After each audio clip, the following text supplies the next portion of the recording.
ठोकर जितनी खाई मैंने अपने जीवन में।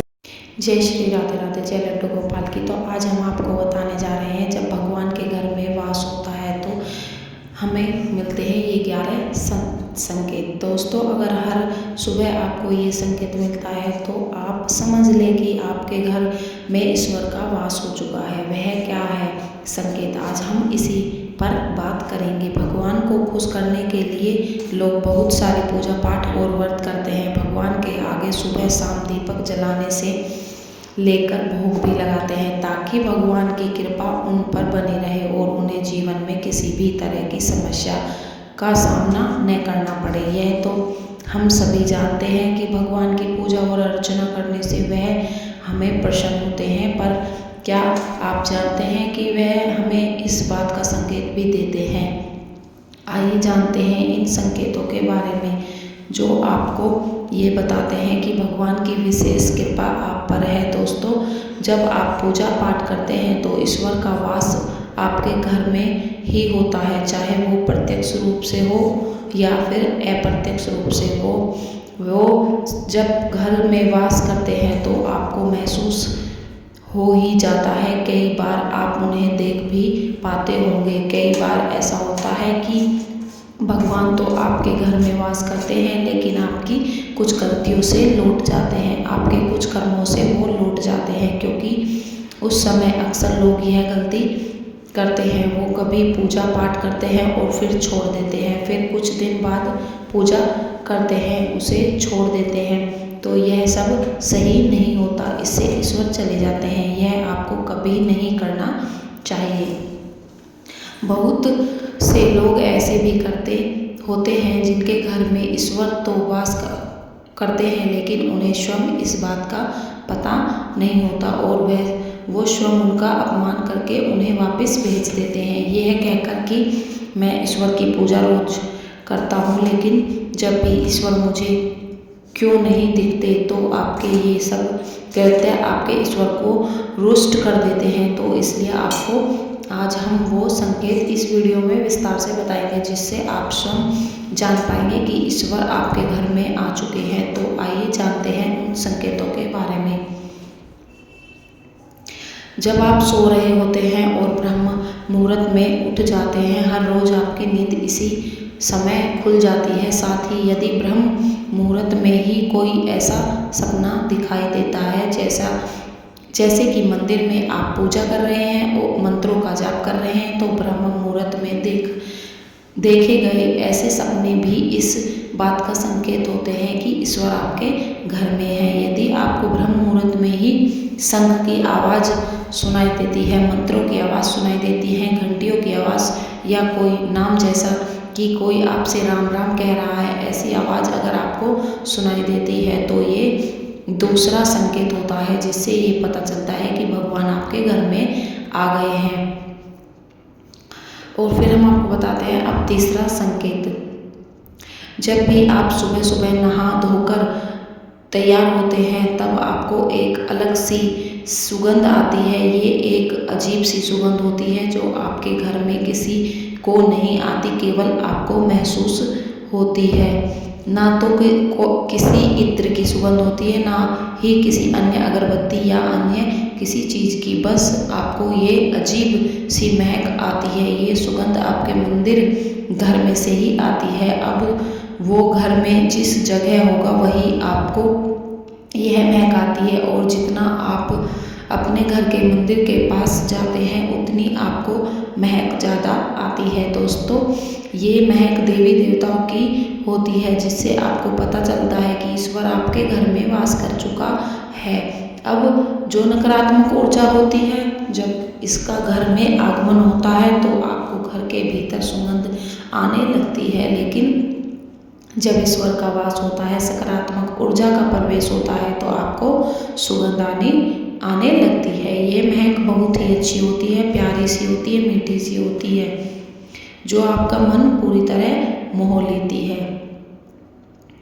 तो जब भी आप पूजा करने जाते हैं, तब उसी समय यदि कोई जीव यानी कि कुत्ता, बिल्ली, गाय या फिर अन्य कोई भी व्यक्ति भिक्षुक आपके द्वार पर आ जाता है और ये आपके साथ हफ्ते में 3-4 बार लगातार हो रहा है कि आपके पूजा करते समय में ही वो आ जा रहे हैं, तो इसका मतलब है कि ईश्वर आपके घर में दस्तक दे रहे हैं, उनका आगमन हो रहा है। क्योंकि जो गाय होती है वो भी माता का स्वरूप होती है, कुत्ता भी भैरव बाबा का प्रतीक माना जाता है, या फिर कोई याचक आता है तो वो भी ईश्वर के किसी न किसी रूप में आ रहा है। तो हमें कभी भी उन्हें भगाना नहीं चाहिए, बल्कि उन्हें संतुष्ट करना चाहिए, अर्थात उन्हें भोजन करवाना चाहिए, उन्हें सम्मान देना चाहिए। पैसे का या अन्य किसी चीज़ का दान करना अलग बात है, लेकिन सबसे बड़ा दान भोजन का, पानी का माना जाता है। अगर आपको रात में नींद के दौरान बार बार सपने आते हैं और सपनों में मंदिर, भगवान की मूर्ति या फोटो दिखाई देती है, तो इसका मतलब है कि आप पर भगवान की कृपा बनी हुई है। कई बार ऐसा होता है कि आप किसी चीज़ को लेने के लिए आगे बढ़ते हैं, लेकिन लेते वक्त आपके मन में उसे लेकर कुछ संशय आ जाता है। सब कुछ ठीक होने के बाद भी कुछ ऐसा होता है कि हमें उस फैसले को लेने से मन रोकता है। इसका मतलब यह माना जाता है कि आपके साथ किसी देवीय शक्ति का आशीर्वाद है। जिन लोगों पर भगवान की कृपा होती है, वह अमीर हो या गरीब, उन्हें हर जगह सम्मान मिलता है। अगर किसी को कम मेहनत करने पर भी सफलता हासिल होती है, तो यह भगवान की ही कृपा की निशानी है। भगवान उन्हें हर परेशानियों से बचा लेते हैं। जिन लोगों से भगवान खुश रहते हैं, वह हर परिस्थिति में खुश रहते हैं। उनके जीवन में भले ही कितना दुख क्यों ना हो, वे हमेशा खुश ही रहते हैं। उन्हें कभी भी किसी भी परेशानियों से डर नहीं लगता। वह हर मुसीबत को आसानी से पार कर लेता है। उल्लू दिखना। शुभ हिंदू धर्म में उल्लू को काफी अहम दर्जा दिया गया है। उल्लू को माता लक्ष्मी का वाहन माना जाता है, लिहाजा यदि आपको कहीं उल्लू दिखाई दे तो यह एक बेहद ही शुभ संकेत माना जाता है। किसी जगह अचानक उल्लू दिख जाए तो समझ लीजिए कि जल्द ही माँ लक्ष्मी आपके घर में पधारने आ रही है। तो खान पान में आने लगता है बदलाव। माँ लक्ष्मी जिस घर में भी आती है, उस घर में लोगों के खान पान की आदतें बदलने लगती हैं। कहा जाता है कि ऐसे घरों में लोगों की भूख कम लगती है। खास बात यह है कि ऐसे लोगों को कम खाने की पर्याप्त लगने लगता है। इसके अलावा ऐसे घरों के नशा और मांसाहार से भी दूर बने रहते हैं। मांसाहार। धन की देवी माँ लक्ष्मी को साफ सफाई बहुत पसंद है। जिन घरों में साफ सफाई होती है, माता लक्ष्मी उसी घर में वास करती है। इसके अलावा माँ लक्ष्मी की सफाई में इस्तेमाल की जाने वाली झाड़ू भी बहुत प्रिय होती है। कहा जाता है कि सुबह के समय कहीं जाते हुए यदि आपको कोई घर के बाहर झाड़ू लगाता हुआ दिख जाए तो ये बहुत ही शुभ संकेत होता है। शंख की आवाज देती है शुभ संकेत। हिंदू धर्म में शंख को एक अहम स्थान दिया गया है। इतना ही नहीं, शंख की आवाज भी काफी शुभ मानी जाती है। इसलिए किसी भी शुभ अवसर पर होने वाली पूजा पाठ में शंख बजाया जाता है। यदि सुबह उठने के बाद आपको शंख की आवाज सुनाई दे तो ये एक शुभ संकेत होता है। माना जाता है कि सुबह उठने के बाद शंख की आवाज सुनाई देना आपके घर में माँ लक्ष्मी के आगमन का संकेत देती है। यदि आपको लगातार 3 दिनों तक घर से निकलने समय नीलकंठ पक्षी दिखाई दे तो समझ जाइए कि भगवान ने आपकी मन सुन ली है। आपकी जल्द ही कोई बड़ी मनोकामना पूरी होने वाली है। नीलकंठ पक्षी का दिखना महादेव की कृपा होने का इशारा होता है। यदि आपके घर के सामने अक्सर सफ़ेद गाय आने लगे या किसी दिन सफ़ेद गाय आपके घर के सामने आकर अपने बछड़े को दूध पिलाए तो यह देवी देवताओं की आप पर कृपा होने का साफ इशारा है। यह बताता है कि आपकी पूजा प्रार्थना सफल हो रही है। आपके जीवन की सारी समस्याएं दूर होने वाली हैं। भगवान आपके सारे कष्ट और बुरे दिन खत्म करने वाले हैं। यदि घर के मुख्य द्वार के आसपास चिड़िया घोंसला बना ले तो यह बहुत ही शुभ संकेत होता है। यह इस बात का प्रमाण है कि आपकी पूजा सफल हो गई है। चिड़िया और उनके बच्चों को गलती से भी ना सताए, बल्कि उनके लिए दाना पानी रखें। यदि पूजा करते समय आप इतने भावपूर्ण हो जाए कि आपकी आंखों से आंसू निकलने लगे तो यह इस बात का संकेत है कि ईश्वर ने आपके मन की पुकार सुन ली है। आप सुबह पूजा करने के बाद घर से बाहर जाए तो कहीं आपको बंदरों का झुंड दिख जाए तो यह भी बताता है कि आपकी पूजा सिद्ध होने वाली है। आप पर भगवान मेहरबान है। कोशिश करें कि उन बंदरों को भोजन दें। यदि आपके घर में बिना किसी अगरबत्ती, रूम स्प्रे या आर्टिफिशियल फ्रेगनेंस के इस्तेमाल के भी घर में खूबसूरत और ताजगी महसूस हो तो यह समझ ले कि आप पर ईश्वर की कृपा है। साथ ही जल्द से जल्द आपके दिन फिरने वाले हैं। पूजा के दौरान घर में किसी अतिथि का आना भी भगवान की कृपा का संकेत है। यदि अतिथि कोई तोहफा भी लेकर आए तो यह साफ इशारा है कि भगवान ने आपकी पूजा स्वीकार कर ली है। यदि पूजा के समय जलाए हुए दीपक की लो अचानक से तेजी से जलने लगे तो समझ जाइए कि आपकी पूजा सिद्ध होने वाली है और ईश्वर की कृपा से आपके दुख भरे दिन जल्द ही दूर होने वाले हैं। अगर अक्सर आपकी नींद सुबह 3 बजे से 5:30 बजे के बीच यानी कि ब्रह्म मुहूर्त में खुले तो यह भी ईश्वर का संकेत है कि भगवान आपकी भक्ति से प्रसन्न है। जिस व्यक्ति की नींद अचानक से बार बार रात के 3 बजे से बाद खुलती है तो इसे मामूली बात ना समझें। ये संकेत बहुत ही शुभ माना जाता है। ऐसा माना जाता है कि रात के 3 बजे के बाद देवी देवताओं की शक्तियाँ जागृत हो जाती है जो कि आपसे बहुत कुछ कहना चाहती है। ऐसे में आपका बार बार 3 बजे के बाद उठना कामयाब होने का संकेत है। वही रात के 3 बजे के बाद देवी देवताओं से मांगा हुआ वरदान कभी खाली नहीं जाता है।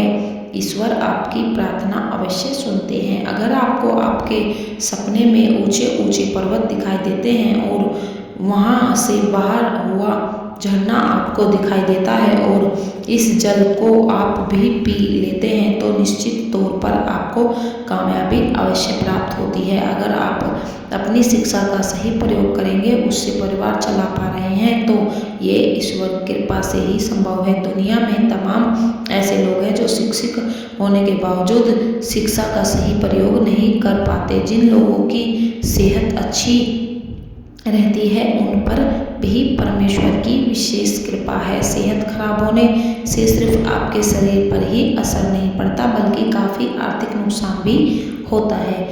निरोगी काया प्राप्त किए लोगों को खुद को भाग्यवान मानना चाहिए। यदि आपको जीवन में सुज्ञ जीवन साथी मिला है तो ये भी परमेश्वर की कृपा से ही संभव है। एक अच्छा जीवन साथी आपके पूरे जीवन को खुशहाल बना सकता है, लेकिन अगर जीवन साथी खराब मिल जाए तो पूरी लाइफ झगड़े और कलेश के बीच ही गुजरती है। अगर किसी व्यक्ति की संतान आज्ञाकारी है तो ये भी परमेश्वर की ही कृपा है, वरना आज के युग में ज़्यादातर लोग अपनी संतान की वजह से ही दुखी हैं। सही गलत के बीच अंतर करने की क्षमता जिन लोगों के पास है उन पर उनके इष्ट देव का आशीर्वाद होता है। भगवान के दर्शन सपने में करने वाले लोगों पर भी देवी देवताओं की कृपा होती है, वरना परमेश्वर को देख पाना हर किसी के लिए संभव नहीं होता। जिस व्यक्ति का क्रोध परवश है, जिसका मन शांत रहता है, जो हर परिस्थिति से सामान्य रहकर निपटना जानता है, ऐसे लोगों पर ईश्वर का हाथ होता है, तभी ये संभव हो पाता है। भगवान हमें अपने वास्तविक रूप में दिखाई नहीं देते हैं, लेकिन कुछ लोग ऐसे भी होते हैं जिन्हें भगवान के तुल्य माना जाता है। इसमें माता पिता, गुरु या ब्राह्मण हैं। इसमें से कोई भी व्यक्ति पूजा के दौरान आपके घर में प्रवेश करता है तो यह बहुत शुभ माना जाता है। आपको उन उन्हें घर से खाली हाथ नहीं लौटाना चाहिए। पूजा के दौरान अगर भगवान की मूर्ति या प्रतिमा से कोई फूल या माला आपके पास गिरकर आ जाए तो यह बहुत ही शुभ संकेत माना जाता है। इससे पता चलता है कि भगवान की कृपा आप पर बनी हुई है और आपकी मनोकामना जल्द ही पूरी होने वाली है। दोस्तों, ये वीडियो आपको कैसा लगा लाइक कर देना, कमेंट कर देना। चैनल पर अगर नए हैं तो सब्सक्राइब ज़रूर कर लेना। और आप सब अगर ऐसी ही वीडियो देखना चाहते हैं तो मुझे कमेंट ज़रूर करना। आगे से मैं आप सभी के लिए ऐसी ही वीडियो ज़रूर बनाऊंगी। तो चलिए इसी के साथ राधे राधे जी, जय श्री श्याम, जय लड्डू गोपाल की। मिलते हैं आपसे एक और नई वीडियो के साथ। धन्यवाद watching for video. Radhe Radhe ji, जय लड्डू गोपाल की।